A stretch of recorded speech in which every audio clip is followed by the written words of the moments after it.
Hello students, आज हम अपने चैप्टर का लास्ट टॉपिक कवर करेंगे, दैट इज न्यूक्लियर फ्यूजन। ठीक है, 15 मिनट्स का टॉपिक है hardly, then this chapter will be completed. Clear? अब देखें न्यूक्लियर फ्यूजन में क्या होगा आपका।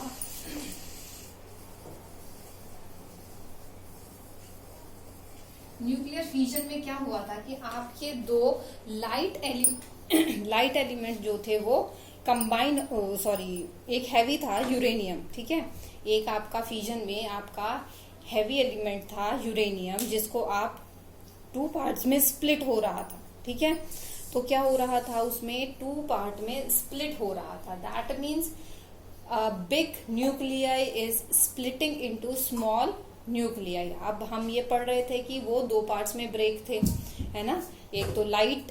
एक लाइट न्यूक्लियाई बन रहा था आपका और एक हैवी न्यूक्लियाई बन रहा था उसमें भी। क्लियर? तो अब न्यूक्लियर फ्यूजन क्या है, उसकी अपोजिट है। ठीक है, न्यूक्लियर फ्यूजन क्या है, उसके अपोजिट मतलब आपके पास दो लाइट न्यूक्लियाई होंगे और वो कंबाइन होके एक हैवी न्यूक्लियाई बनाएंगे। ठीक है, तो क्या है आपका, दो लाइट न्यूक्लियाई होंगे, कंबाइन होकर दो हैवी न्यूक्लियाई बनाएंगे। क्लियर? अब देखिए इसमें क्या होगा, इसमें भी क्या आएगा, कुछ मास डिफेक्ट आएगा। ठीक है, उसके वजह से क्या होगा, आपकी एनर्जी जो होगी वो रिलीज होगी। ठीक है, एनर्जी क्या होगी, वो रिलीज होगी। तो इस मास डिफेक्ट की वजह से क्या होगा, आपकी जो है एनर्जी रिलीज होगी। क्लियर? तो बेटा इसमें क्या है, आपका मेन जो चीज आती है वो कि कंडीशंस क्या है और ये फ्यूजन रिएक्शन जो है वो होती कहाँ पर है। ठीक है, तो अब देखिए जब आपके पास दो लाइट न्यूक्लियाई जब कंबाइन होंगे तो देखिए क्या डिफिकल्टी आएगी उसमें। अब आपके पास दो न्यूक्लियाई है। ठीक है, अब दो न्यूक्लियाई है, दोनों पॉजिटिव न्यूक्लियस में, आपको पता है पॉजिटिव चार्ज होता है। अब ये कंबाइन होंगे, तो कंबाइन कैसे होंगे, अब देखिए दोनों में क्या इलेक्ट्रोस्टैटिक फोर्स लगेगा आपका,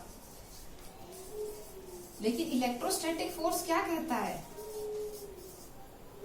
same charges they will repel each other. तो कंबाइन होंगे कैसे? ठीक है, एक तो ये प्रॉब्लम आएगी हमारे पास कि हम इसको कैसे कंबाइन कराएंगे। ठीक है, तो this is the biggest problem कि हम बोल तो रहे हैं कि हमारी फ्यूजन होगी, फ्यूजन में हमारे दो लाइट न्यूक्लियाई कंबाइन होके एक हैवी न्यूक्लियाई बनाएंगे, लेकिन वो कंबाइन होंगे कैसे। ठीक है, तो हम इसके लिए क्या करते हैं, हम इनको एक न्यूक्लियाई को हम फिक्स रख देंगे। ठीक है, दूसरे को हम फोर्स लगाएंगे, इसके पास लेकर जाएंगे। ठीक है, अब वो फोर्स देखो कितना ज्यादा होना चाहिए। अब फोर्स मतलब कुछ वर्क डन होगा। अब ये कितने छोटे से छोटा न्यूक्लियाई होता है। अब आप देखिए कि आपने ये पढ़ा था इस लास्ट चैप्टर में कि जो न्यूक्लियाई है कितना छोटा सा साइज है उसका, है ना, कितना छोटा साइज था। अब इतने छोटे से साइज को हम कैसे वर्क कराएंगे। ठीक है, तो उसको वर्क कराने के लिए हम क्या करते हैं, हम उसको एनर्जी देते हैं। ठीक है, हम क्या करेंगे, उसको एनर्जी देंगे। ठीक है, तो एनर्जी किस फॉर्म में देंगे हम, we will give energy in the form of kinetic energy. ठीक है, जो एनर्जी है वो काइनेटिक एनर्जी हम उसको देंगे। ठीक है, अब जब उसके पास काइनेटिक एनर्जी आएगी तो क्या है, उसके पास इतनी ज्यादा एनर्जी हो जाएगी कि वो मूव करना स्टार्ट करेगा, मतलब कितना फास्ट मूव करेगा। ठीक है, जितनी ज्यादा एनर्जी उतना फास्ट वो मूव करेगा, तो जितना फास्ट वो मूव करेगा उतना वो इसके पास आएगा। ठीक है, अब जब वो उसके पास आ जाएगा, वो उसके इतना पास आ जाएगा कि वो न्यूक्लियर फोर्स के रीजन में आ जाएगा। ठीक है, ये दोनों न्यूक्लियस जो हैं ये इतने पास आ जाएंगे कि इन पर क्या होगा, आपका न्यूक्लियर फोर्स एक्ट करना स्टार्ट हो जाएगा। ठीक है, तो जो न्यूक्लियर फोर्स जब इस पर एक्ट होगा तो उस कंडीशन में क्या हो जाएगा, पॉजिटिव का रोल खत्म, क्योंकि न्यूक्लियर फोर्स क्या है, that is always attractive in nature. ठीक है, that is independent of the charges, कि कौन से चार्ज है, पॉजिटिव है नेगेटिव, उससे कोई फर्क नहीं पड़ेगा, दे विल अट्रैक्ट। ठीक है, तो इस चीज को ओवरकम करना पड़ेगा, तब क्या होगा, हमारे पास ये जो दोनों न्यूक्लियस होंगे वो दोनों कंबाइन हो जाएंगे। ठीक है, और उसके बाद हमारा क्या है, एक हैवी न्यूक्लियाई बन जाएगा। ठीक है, इसको हम बोलते हैं फ्यूजन। ठीक है, ये जो कॉम्बिनेशन होता है, हम एनर्जी दे रहे हैं उसको। ठीक है, अब बात आती है कि हम उसको एनर्जी कैसे देंगे। हम एनर्जी देने के लिए फिर बात आती है कंडीशन की। ठीक है, कि एनर्जी हम देंगे तो उनको एनर्जी कैसे दी जाएगी। ठीक है, तो अब हम थोड़ा सा इसको लिखते हैं। ठीक है, न्यूक्लियर फ्यूजन में क्या होगा, हम इसको जो एनर्जी देंगे, ठीक है, we provide energy to the nucleus, ठीक है। एनर्जी किसको देंगे हम? न्यूक्लियस को देंगे, ठीक है। अब वो एनर्जी कैसे देंगे? बाय इंक्रीजिंग टेम्परेचर, ठीक है। टेम्परेचर कितना हो जाएगा? वेरी हाई टेम्परेचर हमें देना पड़ेगा, ठीक है, क्योंकि जितना ज्यादा टेम्परेचर हाई होगा उतनी ज्यादा मूवमेंट होगी, उतनी ज्यादा काइनेटिक एनर्जी आएगी, ठीक है। तो जितनी ज्यादा काइनेटिक एनर्जी होगी उतना इजी रहेगा, वो उतने अच्छे से उस इलेक्ट्रोस्टैटिक फोर्स को ओवरकम कर पाएगा, ठीक है। तो एनर्जी होने की वजह से क्या होगा? एनर्जी होने की वजह से क्या होगा? ओवरकम करेंगे। किस चीज को ओवरकम करेंगे? आपके न्यूक्लियाई ओवरकम इलेक्ट्रोस्टैटिक फोर्स। किस चीज को ओवरकम करेंगे? इलेक्ट्रोस्टैटिक फोर्स को ओवरकम करेंगे, ठीक है। तो इलेक्ट्रोस्टैटिक फोर्स को ओवरकम करेंगे तो उसके बाद क्या हो जाएगा? They will enter into region of nuclear force, ठीक है।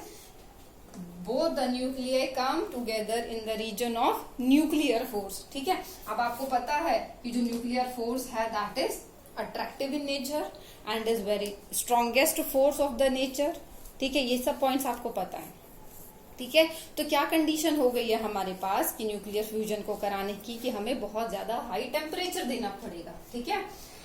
तो हमारे पास क्या कंडीशन हो गई है? बहुत ज्यादा हाई टेम्परेचर हमें देना पड़ेगा, ठीक है।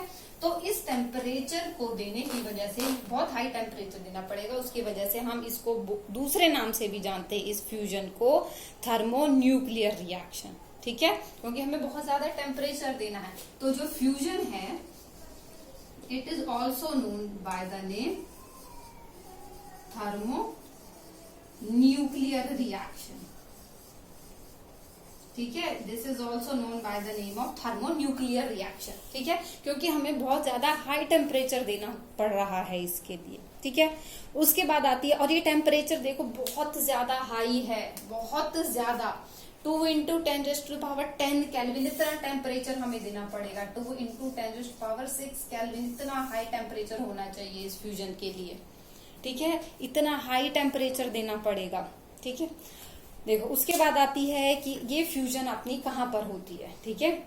ये फ्यूजन हमारी कहाँ पर होती है? ये फ्यूजन हमारी होती है सन और स्टार्स में, ठीक है। सन इज ऑल्सो अ स्टार, लेकिन हमने उसको स्पेसिफिक नेम दे दिया है, ठीक है। तो ये जो फ्यूजन रिएक्शन होती है ये हमारी होती है कहाँ पर?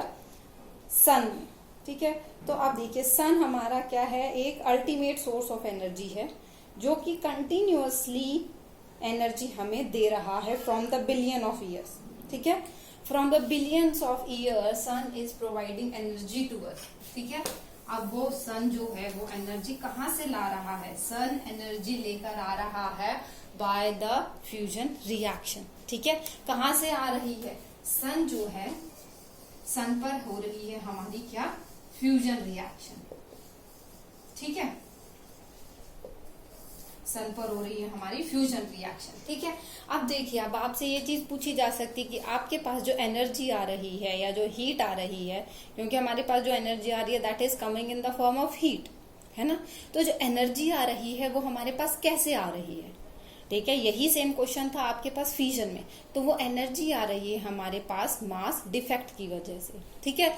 मास डिफेक्ट की वजह से जो हमारा मास जो है, सम मास disappears and appear in the form of energy.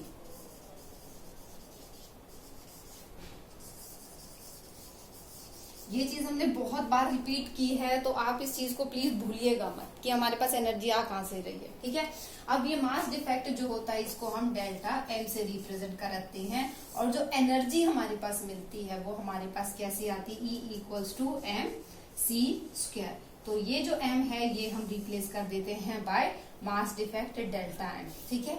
तो हमारे पास क्या है? इतनी एनर्जी आती है। तो अब एनर्जी कहाँ से आ रही? जो हमारा मास डिसअपियर हुआ है वही, उसी मास की वजह से हमारे पास ये एनर्जी आ रही है, ठीक है। तो the mass that disappears during the reaction that comes in the form of energy, ठीक है। तो उसी की वजह से हमारे पास क्या है? एनर्जी आ रही है, ठीक है। अब देखो सन में क्या हो रहा है?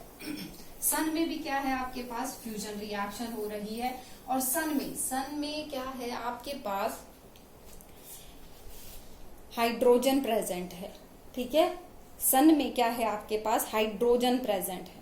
ठीक है, अब जो हाइड्रोजन प्रेजेंट है वो ही आपके पास क्या कर रही है, जो हाइड्रोजन प्रेजेंट है वही आपके पास क्या कर रही है, एनर्जी प्रोवाइड करा रही है। ठीक है, क्या कर रही है, आपको एनर्जी प्रोवाइड करा रही है। ठीक है, तो जो आपके पास सन है उसमें 2 हाइड्रोजन के एलिमेंट न्यूक्लियस मिलते हैं और आपके पास फर्दर रिएक्शन कराते हैं। ठीक है, उससे क्या है आपका हैवी एलिमेंट बन जाता है। हैवी न्यूक्लियस किसका बनता है, आपका हीलियम का। ठीक है, हैवी न्यूक्लियस किसका बनता है, आपका हीलियम का बनता है। क्लियर, तो देखिए that part we will cover from the book. तो देखिए जो आपके पास सन में रिएक्शन हो रही है उसको हमने 2 पार्ट्स में ब्रेक किया है। ठीक है, पहली तो है प्रोटॉन प्रोटॉन साइकिल और उसके बाद आती है आपकी कार्बन नाइट्रोजन साइकिल। ठीक है, तो जो सन है आप देखिए वो आपको कितनी ज्यादा एनर्जी रेडिएट कर रहा है। ठीक है, इतना एक्सट्रीमली हाई टेम्परेचर है उसके कोर का, ठीक है, उसके सरफेस का, तो वो कहाँ से आ रहा है। अब देखिए आपके पास प्रोटॉन, ये हमने पहले भी बताया था, प्रोटॉन क्या है, हाइड्रोजन एटम है। ठीक है, हाइड्रोजन, आप देखिए प्रोटॉन प्रोटॉन साइकिल में क्या है, आपके सिर्फ हाइड्रोजन रोल प्ले कर रहे हैं कि एक हाइड्रोजन दूसरे से कंबाइन करेगा तो हमारे पास क्या बनेगा, ड्यूट्रॉन बनाएगा। ठीक है, अब ये ड्यूट्रॉन बनाएगा तो उसके साथ आप देखिए यहाँ पे आपके पास क्या था, एक न्यूट्रॉन था, सॉरी प्रोटॉन था, यहाँ पर भी आपके पास एक प्रोटॉन था। ठीक है, तो अब देखिए यहाँ पर क्या आ रहा है, अब यहाँ पर प्रोटॉन और न्यूट्रॉन, एक प्रोटॉन आ गया है और एक न्यूट्रॉन आ गया है। ठीक है, तो अब क्या है, जब ये एक प्रोटॉन और न्यूट्रॉन आ गया है आपके पास तो इसका मतलब क्या है, यहाँ से एक प्रोटॉन जो है वो न्यूट्रॉन में कन्वर्ट हो गया। ठीक है, तो उसकी वजह से क्या होता है, आपका एक पॉजिट्रॉन जनरेट होता है। ठीक है, जैसे आपका इलेक्ट्रॉन होता है नेगेटिव चार्ज, ऐसे ही आपका एक एलिमेंट होता है, पार्टिकल होता है जो पॉजिट्रॉन कहलाता है। ठीक है, और ऐसे ही आपके पास एक आता है न्यूट्रिनो। ठीक है, तो आपके पास क्या जनरेट होता है, 2 प्रोटॉन को जब आप रिएक्ट कराते हैं तो उस साइकिल में आते क्या आपके पास आता है, ड्यूटेरॉन आता है, पॉजिट्रॉन आता है और न्यूट्रिनो आता है, और ये आपकी एनर्जी रिलीज होती है। ठीक है, ऐसे ही जब ये ये पॉजिट्रॉन आया है तो इसके सराउंडिंग में जो इलेक्ट्रॉन होगा, जो इसके सराउंडिंग में एक इलेक्ट्रॉन होगा उससे रिएक्ट करेगा। ठीक है, इसका कैंसल आउट करेगा, तो कैंसल आउट करेगा तो आपके पास क्या है, गामा पार्टिकल जनरेट होंगे और उससे भी आपके पास क्या है, this amount of energy will release. ठीक है, तो अब देखिए यहाँ पे जो आपके पास ये ड्यूटेरॉन आया था, ड्यूटेरॉन फिर से रिएक्ट करेगा तो 2 पॉसिबिलिटी बनेगी आपकी। ठीक है, क्या बनेगी, एक तो आपके पास हैवी वो आ जा सकता है, ट्रिटियम बन सकता है, या आपका क्या बन सकता है, एक हीलियम एटम बन सकता है। ठीक है, तो आप देखिए यहाँ से आपका एक हीलियम का न्यूक्लियाई जनरेट हो रहा है। ठीक है, जब आपके पास ड्यूटेरॉन जब रिएक्ट करेगा किससे, एक प्रोटॉन से, तो आपके पास क्या आएगा, एक हीलियम का न्यूक्लियस बन जाएगा। ठीक है, अब इस हीलियम के साथ क्या है, एक गामा पार्टिकल जनरेट हो रहा है, फिर से एनर्जी आ रही है आपके पास। ठीक है, उसके बाद देखिए हीलियम की ये अनस्टेबल स्टेट है। ठीक है, हीलियम की ये अनस्टेबल स्टेट है, तो स्टेबल स्टेट में आएगा, उसके बाद क्या जनरेट होगा आपका पास, देखो 2 हीलियम पार्टिकल्स हैं। ठीक है, 2 हीलियम के न्यूक्लियस हैं, तो 2 हीलियम के न्यूक्लियस जब कंबाइन होंगे तो आपके पास क्या है, एक स्टेबल हीलियम का न्यूक्लियस बनाएंगे, और क्या है आपका 2 आपके फिर से क्या है, हाइड्रोजन जनरेट हो जाएंगे। ठीक है, और further this amount of energy will release. तो अब देखिए ये ओवरऑल रिएक्शन है हाइड्रोजन से हीलियम के कन्वर्जन की, क्या है, हाइड्रोजन से हीलियम के कन्वर्जन की ये ओवरऑल रिएक्शन है। ठीक है, तो अब देखिए ओवरऑल रिएक्शन की अगर हम बात करें तो हमारे पास कितने हाइड्रोजन कंबाइन हुए हैं, 4। कितने हाइड्रोजन कंबाइन हुए हैं आपके पास, 4 हाइड्रोजन कंबाइन हुए हैं। ठीक है, तो ये ओवरऑल रिएक्शन जब आप इसको बैलेंस करेंगे तो नेट रिएक्शन जब आप ऊपर से इसको मल्टीप्लाई जैसे बैलेंस करते हैं इक्वेशंस को, जब आप इसको एड अप करेंगे तो आपके पास क्या आएगा, देखिए 4 हाइड्रोजन कंबाइन हुए हैं, 2 इलेक्ट्रॉन्स हैं, तो आपके पास एक हीलियम आया है। क्लियर, तो आप देखिए 26.7 मेगा इलेक्ट्रॉन वोल्ट की एनर्जी जो है, इतनी एनर्जी लिबरेट हुई है या इतनी एनर्जी जनरेट हुई है आपकी। ठीक है। तो अब आप ये देखिए कि अगर हमारे पास सिर्फ 4 न्यूक्लियस से इतनी एनर्जी जनरेट हो रही है, वो भी क्या है, सिंपल प्रोटॉन, 4 प्रोटॉन से अगर आपके पास इतनी एनर्जी जनरेट हो रही है, तो अब आप देखिए कि सन में तो कितने सारे प्रोटॉन्स हैं आपके पास, ठीक है। सन में इतने सारे प्रोटॉन्स हैं तो वो कितने ज्यादा एनर्जी लिबरेट करेगा, ठीक है। उसके बाद सेकंड पार्ट आता है आपका कार्बन नाइट्रोजन साइकिल, ठीक है। कार्बन नाइट्रोजन साइकिल में क्या है, अब ये देखिए जो साइकिल है, जरूरी नहीं कि सारी साइकिल्स आपके सन में होंगी, ठीक है। वो डिपेंड करती हैं कि आपके जो सन है या जो भी स्टार है, सन नहीं, जो भी स्टार है उसका साइज कितना है, ठीक है। फिर आती है आपकी carbon nitrogen cycle. Carbon nitrogen cycle में क्या है, कार्बन हाइड्रोजन से कंबाइन करेगा, ठीक है, कार्बन हाइड्रोजन से कंबाइन करेगा। उसके बाद हमारा नाइट्रोजन जनरेट होगा, ठीक है, नाइट्रोजन जनरेट होगा, नाइट्रोजन से फिर कार्बन, ठीक है, नाइट्रोजन ब्रेक होगा तो कार्बन जनरेट हो जाएगा आपका।